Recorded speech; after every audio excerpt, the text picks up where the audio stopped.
Hello दोस्तों, स्वागत है आपका मेरे यूट्यूब चैनल पर। आज हम बात करेंगे निषेचन पूर्व संरचनाएं एवं घटनाओं की। इनमें सबसे पहले पौधे में आपने देखा होगा पुष्प का निर्माण होता है, तो इस वाले वीडियो में हम पुष्प के विभिन्न भागों का अध्ययन करेंगे।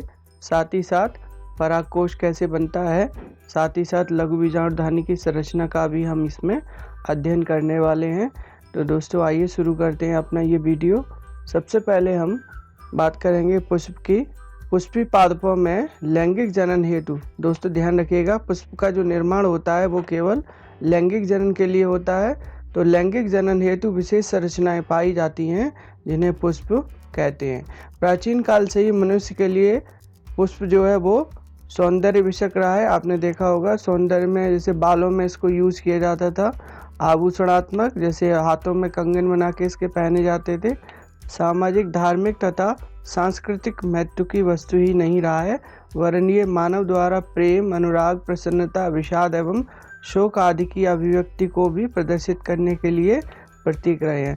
आइए अब हम बात करते हैं निषेचन पूर्व संरचनाएं एवं घटनाओं की। निषेचन से पहले पुष्प में अनेक हार्मोनल और संरचनात्मक परिवर्तन, ये दो तरह के परिवर्तन हैं दोस्तों, ध्यान से देखिएगा। हार्मोनल और संरचनात्मक परिवर्तन शुरू हो जाते हैं जिसके फलस्वरूप पुष्पीय आद्यक, जिसको हम इंग्लिश में फ्लोरल प्राइमोर्डिया कहते हैं, के मध्य विभेदन एवं अग्रिम विकास प्रारंभ हो जाता है। दोस्तों जहाँ पर फ्लावर बनना होता है उस क्षेत्र में फ्लोरल प्राइमोर्डियम एक टिश्यू होता है, उसका डेवलपमेंट होता है और वहीं से फिर फ्लावर का डेवलपमेंट शुरू हो जाता है। पुष्पक्रम की वहाँ पर रचना होती है, जो पुष्पी कलिकाओं यानी पहले फ्लोर बर्ड्स निकलेंगी और बाद में वही किस में बदल जाएंगी दोस्तों, पुष्प में बदल जाएंगी। आगे अब देखते हैं हम पुष्प के भाग। सबसे पहला जो भाग हम देखेंगे वो है वायदल पुंज, इसको इंग्लिश में कैलेक्स बोलते हैं। राइट हैंड साइड पर डायग्राम में भी आप देखें, यहाँ पर ये जो एरिया मैंने दिखाया है स्पेशली आपको, ये कैलेक्स वाला एरिया है। आइए इसकी विशेषताएं देख लेते हैं। यह पुष्प का सबसे बाहरी घेरा होता है जो सामान्यतः हरे रंग का होता है। डायग्राम में देखिएगा दोस्तों, ये वाला जो एरिया है ये यही है ये, और ये किस कलर का है, ग्रीन कलर का। यह पुष्प की कलिका अवस्था में रक्षा करता है, यानी जैसे ही पुष्प कली अवस्था में बनता है वैसे ही सबसे पहले यही इसको कवर किए हुए होता है, घेरे रहता है। आपने देखा भी होगा गुलाब की कली आपने देखी होगी तो बाहर से ग्रीन कलर की होती है। इसके अतिरिक्त यह भोजन निर्माण का कार्य भी करता है। हम जानते हैं फर्स्ट ईयर में भी हमने पढ़ा है कि जो हरित लवक संरचनाएं हैं वो पौधे के ग्रीन वाले सभी पोर्शंस में पाई जाती हैं। तो चूंकि वायदल पुंज भी हरे रंग के होते हैं इसलिए ये भी भोजन निर्माण का कार्य भी करते हैं। इसके एक भाग को वायदल, इंग्लिश में उसको सेपल कहते हैं। आइए अब देखते हैं पुष्प का अगला भाग जो कि है दलपुंज, इंग्लिश में इसको करोला कहते हैं। यह बाह्यदल पुंज के अंदर स्थित होता है। यह पुष्प का दूसरा घेरा है जो प्राय रंगीन होता है। जनरली दोस्तों इसका कलर जो है वो रंगीन होता है। यह कीट पतंगों को अपनी ओर आकर्षित करता है। आपने देखा होगा पुष्पों पर बहुत सारे कीट पतंगे घूमते रहते हैं, तो उसमें दलपुंज का अहम रोल होता है उन्हें अपनी ओर आकर्षित करने में। अतः यह परागण यानी पॉलिनेशन में सहायक होता है। दरअसल पॉलिनेशन की क्रिया में ये जितने भी कीट पतंगे अपने उद्देश्य की पूर्ति के लिए फ्लावर्स पर आते हैं वो इसी दौरान परागण की क्रिया भी कर देते हैं। दलपुंज के एक भाग को दल कहते हैं दोस्तों, हम इसको पंखुड़ी भी कह देते हैं, इंग्लिश में इसको पेटल बोलते हैं। राइट हैंड साइड पर आप डायग्राम में देखिएगा, यहाँ पर ये एरिया पेटल का है, ये पेटल देख रहे हैं आप, ये कलर्ड बना हुआ है, तो ये इसकी विशेषता है। आइए अब हम पुष्प का अगला भाग देखते हैं जो कि है पुमंग, इंग्लिश में इसको एंड्रोशियम कहते हैं। यह पुष्प का नर जनन अंग है यानी मेल रिप्रोडक्टिव ऑर्गन, नोट कीजिएगा दोस्तों। इसकी इकाई यानी जिनसे ये मिलकर बना होता है पुंकेसर, इंग्लिश में इसको स्टेमन कहते हैं। प्रत्येक पुंकेसर का ऊपरी भाग परागकोश, दोस्तों नोट कीजिएगा, अभी हम डायग्राम में भी समझेंगे, इसको इंग्लिश में एंथर सैक बोलते हैं या खाली एंथर भी बोल देते हैं, तथा निचला भाग फिलामेंट कहलाता है। परागकोश प्राय दो पालियों यानी बाइलोब्ड होता है, ये दो पालियों का बना होता है तथा प्रत्येक पाली में दो कोष्ठ या परागपुट या सूक्ष्म बीजाणुधानी, इंग्लिश में इसको पोलन सैक या माइक्रोस्पोरेंजियम कहते हैं वो पाई जाती हैं। दोनों पालियां योजी, इंग्लिश में इसको कनेक्टिंग कहते हैं, ये एक ऊतक है दोस्तों, के द्वारा जुड़ी रहती हैं। योजी में संवहन बंडल पाया जाता है।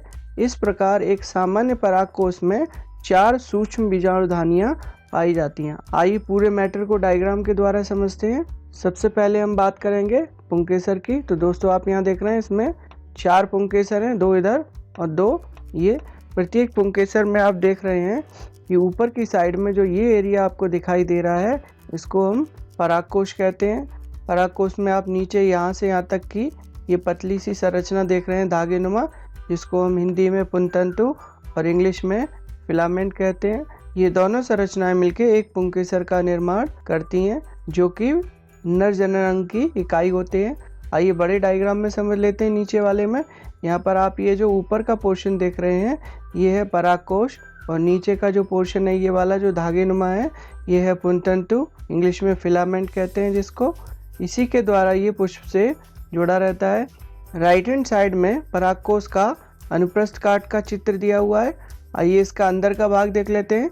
इस साइड में यदि आप देखेंगे यहाँ पर तो ये यहाँ से लेके यहाँ तक ये एक पाली हो गई, और यहाँ से लेके यहाँ तक ये दूसरी पाली हो गई। आप देख रहे हैं प्रत्येक पाली में 2, ये देखिए एक ये वाला और एक नीचे वाला, ये 2 कोष्ठ हैं।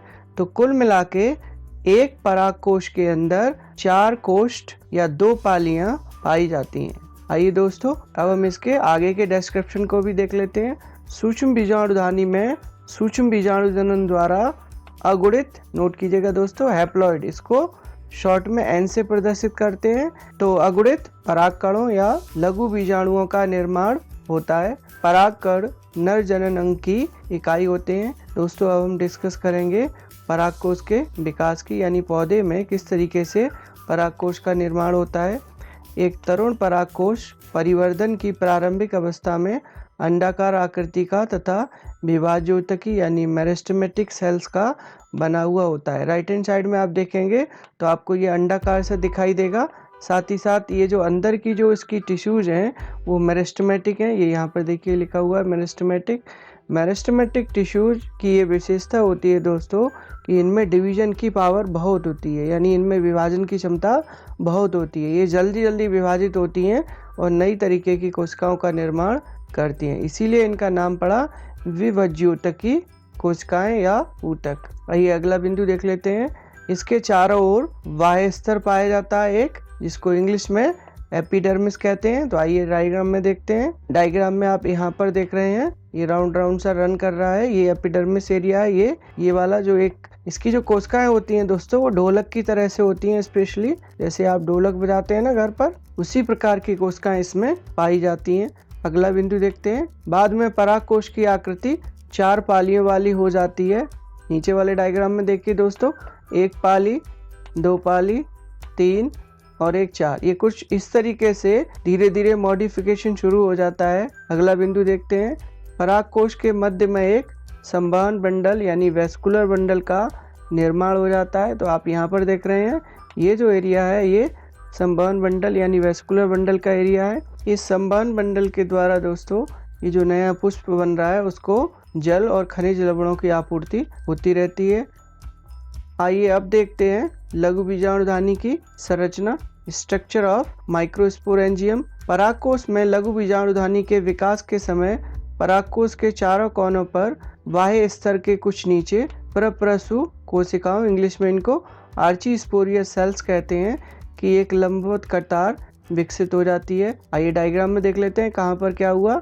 अब डायग्राम में यहाँ पर देखेंगे दूसरे नंबर के डायग्राम में, तो यहाँ पर देखिए दोस्तों आर्चीस्पोरियल सेल्स, ये चारों कोनों पर दोस्तों 1 2 ये नीचे 3 और 1 4, चारों कोनों पर आर्चीस्पोरियल सेल्स डेवलप हो जाती हैं। आगे देखते हैं क्या होता है इनमें। प्रप्रसु कोशिकाओं को हम उनके बड़े आकार, स्पष्ट एवं बड़े केंद्रक तथा गाढ़े जीव द्रव्य के कारण अन्य सामान्य कोशिकाओं से आसानी से पहचान सकते हैं। दोस्तों ये जो नई कोशिकाएं बनी जिनका नाम हमने अभी आर्चीस्पोरियल सेल्स कहा, इनमें ये खास बात होती है कि ये बहुत एक्टिव होती हैं और ऐसी स्थिति में इनके अंदर सारे मटेरियल्स अन्य कोशिकाओं से अलग टाइप के होते हैं, जिससे हम इन्हें आसानी से पहचान सकते हैं। प्रत्येक प्रप्रसू कोश का एक परिणत विभाजन, इंग्लिश में इसको पेरिक्लाइनल डिवीजन कहते हैं, द्वारा विभाजित होकर बाहर की ओर प्राथमिक भित्ति कोशिका, इंग्लिश में इसको प्राइमरी पैराइटल सेल, तथा भीतर की ओर प्राथमिक सूक्ष्म बीजाणु जनन कोशिका कहते हैं, बनाती है। आइए दोस्तों इसको समझ लेते हैं सारी बातों को, ये बहुत महत्वपूर्ण है और एक भी चीज़ मिस नहीं होनी चाहिए, नहीं तो आप फिर आगे के डिवीजन को ठीक से समझ नहीं पाएंगे। पहले हम बात करते हैं कि आर्ची स्पूरियल सेल्स एक डिवीजन के बाद में क्या करती हैं। तो पहला जब डिवीजन होगा आर्ची स्पूरियल सेल्स में, तो पहले बनेंगी प्राथमिक भित्ति कोशिकाएं, जिनको इंग्लिश में प्राइमरी पैराइटल सेल कहा गया। यहाँ डायग्राम में देखिएगा दोस्तों, ये जो एरिया है यहाँ पर आउटर साइड में, यानी इस ओर कौन सी कोशिकाएं बनती हैं? प्राथमिक भित्ति कोशिकाएं। और यदि अंदर की ओर की बात करें, केंद्र की ओर, तो केंद्र की ओर जो कोशिकाएं बनेंगी वो बनेंगी प्राइमरी स्पोरोजीनस सेल्स। तो इस तरीके से दो प्रकार की कोशिकाओं का निर्माण हो जाता है। आगे देखते हैं कि किस कोशिका से क्या चीज बनने वाली है। तो प्राथमिक भित्ति कोशिकाएं अनेक परिणत तथा अपरिणत विभाजनों, इंग्लिश में इनको पेरिक्लाइनल और एंटीक्लाइनल डिवीजन कहते हैं। दोस्तों पेरिक्लाइनल जो डिवीजन होता है वो जो आउटर लेयर होती है उसी के हिसाब से होता है। जैसे मैं यहाँ लाइन खींच रहा हूँ, इस तरीके से अगर कोई कोशिका लगातार विभाजित हो रही है तो ये विभाजन कहलाएगा परिणत विभाजन, और यदि कोशिका यूँ विभाजित हो रही है तो ये कहलाएगा अपरिणत विभाजन। तो अब क्या हो रहा है, यहाँ पर दोनों टाइप के डिविजन्स देखने को मिल रहे हैं, जिसके कारण 3 से 7 परतों का एक भित्ति स्तर बन जाता है। आइए डायग्राम में भी देखते हैं यहाँ पर। अब डायग्राम में यहाँ देख रहे हैं, यहाँ से लेके और यहाँ तक ये जो एरिया बना पूरा, ये जो है ये सारा एरिया कहलाता है भित्ति स्तर, इंग्लिश में इसको वॉल लेयर्स कहते हैं। भित्ति स्तर में बाह्य स्तर जो सबसे आउटर मोस्ट स्तर होता है, जिसको इंग्लिश में एपिडर्मिस कहते हैं, के ठीक नीचे मोटी भित्ति वाली एवं केवल एक कोश की मोटी परत पाई जाती है, जिसे अंतः स्तर, इंग्लिश में इसको एंडोथीसियम कहते हैं। एक दूसरा नाम भी है इस परत का, जिसको हम कहते हैं फाइब्रस लेयर। आइए डायग्राम में देखते हैं। इधर वाले डायग्राम में हमने फुल दिखाया है, जिसमें आप यहाँ पर एंडोथीसियम सेल्स को देख सकते हैं या एंडोथीसियम लेयर को देख सकते हैं। साथ ही साथ हमने इसका एक एनलार्ज व्यू बनाया है, जिसमें आप यहाँ पर मिडिल लेयर से ऊपर ये वाला जो एरिया है, ये वाला एरिया दोस्तों इसी का है, और सबसे बाहर जो परत है वो वाली, उसका क्या नाम है? एपिडर्मिस। हिंदी में इसको क्या कहते हैं? बाह्य स्तर। तो अंतः स्तर ठीक बाह्य स्तर के नीचे पाया जा रहा है, देखिएगा दोस्तों ये वाला है। आइए इस स्तर की अन्य विशेषताएं देख लेते हैं। परागकोश में जिन स्थानों से बाद में स्फुटन होना होता है, उन स्थानों पर अंतः स्तर की कोशिकाएं पतली भित्ति वाली हो जाती हैं। इन स्थानों को रंध्रक या मुख, इंग्लिश में इसको स्टोमियम कहते हैं। आइए दोस्तों डायग्राम में देखते हैं कहाँ पर स्टोमियम डेवलपमेंट हुआ। ये जो आप देख रहे हैं यहाँ पर ये स्टोमियम बन जाता है। आइए दूसरे डायग्राम में भी देख लेते हैं। यहाँ पर ये जो एरिया है ये स्टोमियम है। स्टोमियम क्या काम करता है? ये स्फुटन में मदद करता है। जब परागकोश परागकणों से भर जाते हैं तब वो फट जाते हैं, उस समय स्टोमियम इनके फटने में बहुत महत्वपूर्ण भूमिका निभाता है। इसकी जो नेचर है वो हाइग्रोस्कोपिक होती है। आइए अगला बिंदु देख लेते हैं। अंतः स्तर के ठीक नीचे 1 से 3 कोश की मोटा मध्य स्तर, इंग्लिश में इसको मिडिल लेयर्स कहा जाता है, वो पाया जाता है। लघु बीजाणुधानी की सबसे आंतरिक परत टेपिटम कहलाती है। आइए दोनों पॉइंट्स को देख लेते हैं। अभी हमने एंडोथीसियम की बात की थी। एंडोथीसियम के ठीक नीचे मिडिल लेयर्स मिलेंगी। तो आप मिडिल लेयर को यहाँ से लेके और यहाँ तक देख रहे हैं, ये 1 से लेके 3 कोश का मोटी परत होती है, जो एक के ऊपर एक पाई जाती है। इसके ठीक नीचे दोस्तों टेपिटम की एक लेयर मोटी परत आपको देखने को मिलेगी। तो ये वाला जो एरिया है दोस्तों, ये टेपिटम का ही एरिया है। आइए दोस्तों टेपिटम की कुछ और विशेषताएं देख लेते हैं। टेपिटम की कोशिकाएं सघन जीव द्रव्य से भरी होती हैं और सामान्यतः 1 से अधिक केंद्रक युक्त होती हैं। दोस्तों इसको नोट कीजिएगा, पॉलीन्यूक्लिएट बोर्ड एग्जाम में या कंपटीशन में ये पूछा जाता है कि परागकोश की वो कौन सी कोशिकाएं हैं जो 1 से अधिक केंद्रक युक्त होती हैं। आइए अगला बिंदु देखते हैं। टेपिटम स्तर की कोशिकाएं 2 प्रकार की होती हैं। पहली है अमीबॉइडल या प्लाज्मोडियल और दूसरी है स्रावी या ग्रंथिल। आइए डायग्राम में देखते हैं दोनों को। पहली वाली इधर देखिएगा राइट हैंड साइड पर अमीबॉइडल, ये वाली हैं, ये वाली सेल्स हैं, ये वाली सेल्स हैं। और दूसरी वाली जो है वो ग्लैंडुलर, वो आप ये ब्लैक कलर की दीवार देख रहे हैं, ये वाली है। दोनों प्रकार की टेपिटल सेल्स में काफ़ी डिफरेंस होता है। इस प्रकार की जो टेपिटल कोशिकाएं होती हैं वो असल में पराग कोश में घूम घूम के पराग कणों को पोषण प्रदान करती हैं, जबकि ग्लैंडुलर जो होती हैं आप यहाँ पर देख रहे हैं, ये मिडिल लेयर्स के नीचे एक पूरी रिंग में अवेलेबल रहती हैं और वहाँ से ये विभिन्न पदार्थों का सीक्रेशन इस पराग कोश में अंदर की ओर करती रहती हैं, जहाँ से पराग कणों को प्रदान करती रहती हैं। मैंने जो राउंडेड यहाँ पर अभी बनाया ये पराग कण है, टेट्रेड है ये। तो इस प्रकार से ये एक स्थान पर रहते हुए पराग कणों का पोषण करती रहती हैं। अगला बिंदु देख लेते हैं।